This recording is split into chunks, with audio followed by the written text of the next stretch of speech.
মানুষ আজকাল বিনা কারণে ঝগড়াঝাটি করে, গালাগালি করে। তিনটা ইনসিডেন্ট, দুটো একরকমের আর একটা একটু আলাদা। আমি দুবার এই বছর ট্রেনে করে বাড়ি ফিরি। রাত তখন একটা দুটো বাজে। একটা জিনিস নোটিস করি যে রাস্তাঘাটে কেউ থাকে না, আর তখন রাস্তার যে স্ট্রিট ডগস যে থাকে সব অ্যাটাক করে, যাকে পায় তাকে। আমাকে অ্যাটাক করেছিল বিনা কারণে। কেউ কিন্তু কোনো তাদেরকে উত্তেজিত করে না। তারপরও এটা রাজস্থানের একটা কেস। এখানে একটা 18 বছরের মেয়ে সকাল সকাল বের হয় ফোনে কথা বলতে বলতে, হঠাৎ এই যে ঘিরে ধরে কামো মারে। র্যাবিস হতেই পারে এখান থেকে। আর ব্যাপারটা হচ্ছে, এটা তোমাদের সাথেও হতে পারে, তোমাদের ফ্যামিলি মেম্বারদের সাথেও হতে পারে। তখন কি করবে? তখন এরকম যে কারোর সাথে হতে পারে। এটা মারাত্মক ব্যাপার। এটা কোনো ছোটো মোটো ব্যাপার না কিন্তু এইসব। এটা হচ্ছে ইনডোরে একটা অ্যাটাক একটা মেয়ের ওপরে। দেখো কীভাবে অ্যাটাক করে। এখানেও কিন্তু সব কিন্তু বিনা কারণে অ্যাটাক করছে। কিচ্ছু কিন্তু মেয়েটা করেনি।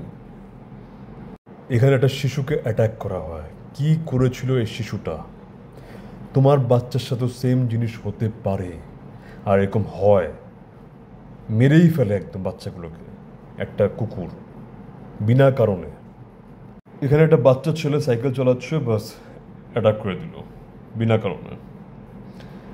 আরে আমি এই জিনিসগুলোই সবাইকে বোঝাই যে আফটার অল পশু।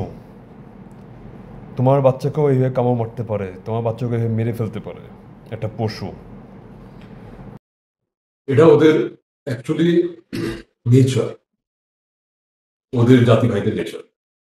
হায়না, ওয়াইল্ড ডগস, উলফ সব গ্রুপ বেঁধে অ্যাটাক করে। সেম ভাবে রাস্তার কুকুররা গ্রুপ বেঁধে অ্যাটাক করে যখনই মানুষকে পায়।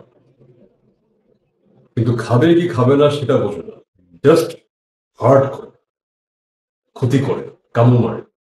আর সব থেকে ভয়ানক একটা রোগ ছড়ায়, র্যাবিস। আর থার্ড ইনসিডেন্ট সেখানে হলো, আমি বাইক চালাচ্ছিলাম। বাইক চালাতে চালাতে একটা কুকুর আমাকে অ্যাটাক করে। আমি বাইকটা সরাই, এদিক ওদিক করি, তখন একটা কুকুরের পায়ের উপর উঠে পড়েছিল বাইকটা। তখন মানুষ, কিছু মানুষ যারা দেখলো, তারা যারা দেখলো তারা আমাকে থামালো, থামায় আমাকে উল্টা ব্লেম করছে, আমাকে গালাগালি করছে। কেন? আমি কি নিজেকে বাঁচাতে পারি না? ভালোবাসা ভালো না, কিন্তু ব্লাইন্ডলি ভালোবাসা ভালো না। কথায় আছে, পৃথিবীতে অনেক পশু পাখি আছে, কিন্তু তারা যদি তোমাকে অ্যাটাক করে, তুমি ডিফেন্স করতেই পারো।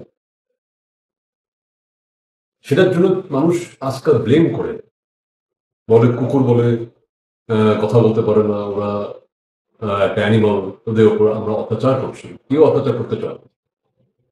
বিনা কারণে ওরা অ্যাটাক করে। কাল যদি তোমার চোখের সামনে তোমার কোনো ফ্যামিলি মেম্বারের সাথে সেম ঘটনা ঘটে, কোনো কুকুর কামড়ায় আর সে র্যাবিস আক্রান্ত মারা যায়, তুমি কি করবে?